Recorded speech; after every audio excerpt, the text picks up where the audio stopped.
I don't think I've been in a movie theatre where so many people left when they knew what the film was. They'd voluntarily got a ticket to come and see this film, and so many people left. Welcome back, or if you are new here, welcome. My name is Katrina and I make bookish content here on this channel every week, and then movie reviews just like this one here at the weekend. All of my movie reviews are spoiler free, and I will leave a playlist of my recent reviews linked up above. Yes, I don't seem to be having an awful lot of luck with going to see quote unquote horror films in cinemas at the minute. Now, I was big fan of horror films back in the day. I haven't been to see as many in the cinemas, I've not seen any of that Annabelle, Conjuring, The Nun franchise. But I do like a horror film. This one had people walking out. It just did not sit right with this audience. Now, this was a limitless screening, but not a scream unseen. So people knew what they were getting themselves into. The only time I've seen people leaving the cinema who weren't me was when it's been a screen unseen or a scream unseen. Although the last scream unseen, nobody left. However, when I went to see the screen unseen and it turned out to be Elemental, a lot of people left. And then when it was How to Blow Up a Pipeline, there was a few people left, but literally 5 people left from this limitless screening of The Blackening. Yes, I realise I hadn't talked about what film it was yet, but you've seen it from the thumbnail anyway. So I thought going into this one, from the trailers, I wanted to see it from the trailers because it looked funny. So I thought it was going to be a scary movie type of horror film, and then in the trailers beforehand they were all like serious horror films. They were all trailers for things that the trailer kind of made people jump and made people a little bit scared, and so I was like, oh, maybe this is an actual horror film. And having watched the entire thing, I'm still not sure if it was meant to be a funny horror film or if it was a straight horror film. Or is it that they wanted to make a horror film but they wanted to put some humour in there? I don't know. Anyway, the premise behind it is a group of friends go to a cabin in the woods. We've all heard this premise before, and they are asked to play a game. Again, we've heard this premise before, but the twist is the fact that they have gone to the woods. A group of black friends have gone to the woods for a Juneteenth reunion celebration. Now, most people that I've spoken to here in the UK, again, the majority of my friends are white and British, they do not know what the Juneteenth celebration is. This film also came out, this last Friday, so that would have been the 18th of August. However, it was released on the 16th of June in the US. So it was released at Juneteenth time in the US, however, 2 months later here in the UK. And so I just feel like it was the wrong market to put this film out into. Now, the cinema that I went to see this in, it was, it wasn't all white people watching this film. That's not where I saw the film. But yeah, it's interesting that they're there for this Juneteenth celebration, and yet the majority of people that I've spoken to in this country don't know what that is, and so I think that was a stumbling point from the very get-go.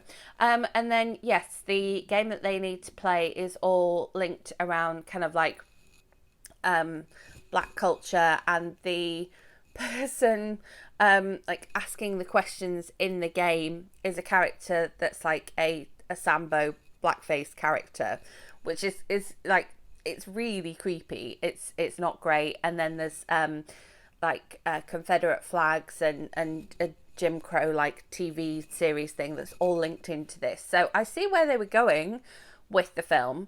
But yeah, they've then got this like balance of like, oh wait, is it a horror film? Are people getting stabbed? Are we going to see blood and gore and death? Or is it funny? Or is it these friends like trying to have this reunion and pull together and be as one as a friendship group to escape this serial killer, not serial killer person. So it's got elements that were good, and the sort of premise behind it I see where they were going with it.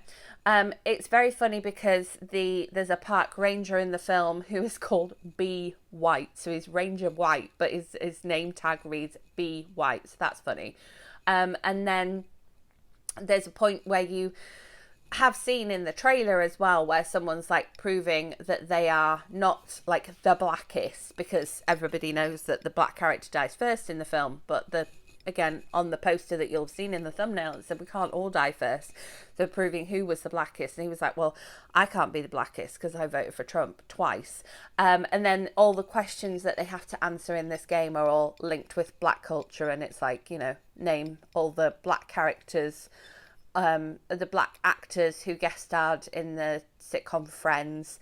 And so they're kind of scrambling together, and it's like, well, no, the correct answer was that they didn't watch Friends, they watched Living Single. And again, I don't think Living Single aired in this country.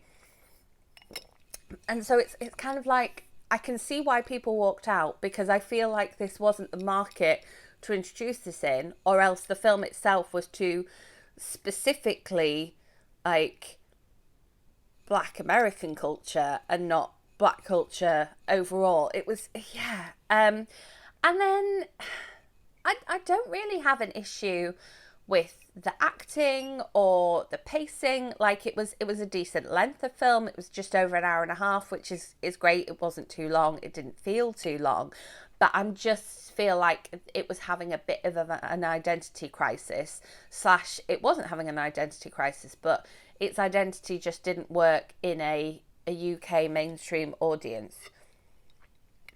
That might be kind of where we're at with that one. But the fact that so many people walked out of a film, like, again, it was a limitless screening, so technically they hadn't paid to be there because their limitless ticket got them a ticket. But if they were sat in the premiere seats, they had to pay the extra for those premiere seats. So they've paid some money to go and see this film, and they were walking out. So I thought that was it said a lot, and it's the first time that it's been a film that I haven't walked out of.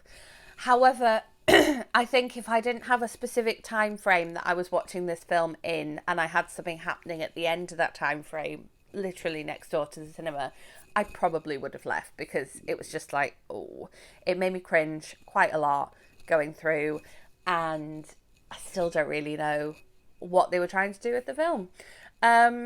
Yeah, so with that being said, should you pay your cinema going money to go and see this one? No, you should not. Should you watch this one at home? Probably not. I think that this was not intended for a UK audience, and I think that this potentially has a very specific audience, and it's not me. We know that. And yeah, just I don't have a great time going to see horror films in UK cinemas here. It doesn't really seem to work for me very well, because Talk to Me was another one that I was just like, what is this film trying to do? This has not come off well here. So as always, if there is a particular movie you would like me to go and watch next week and bring my thoughts back to you here, do let me know in the comments. If you enjoyed this video, give it a thumbs up.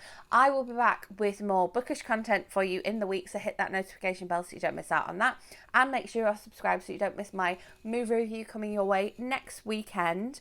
And yes, I will see you with that next video. Thanks so much for watching.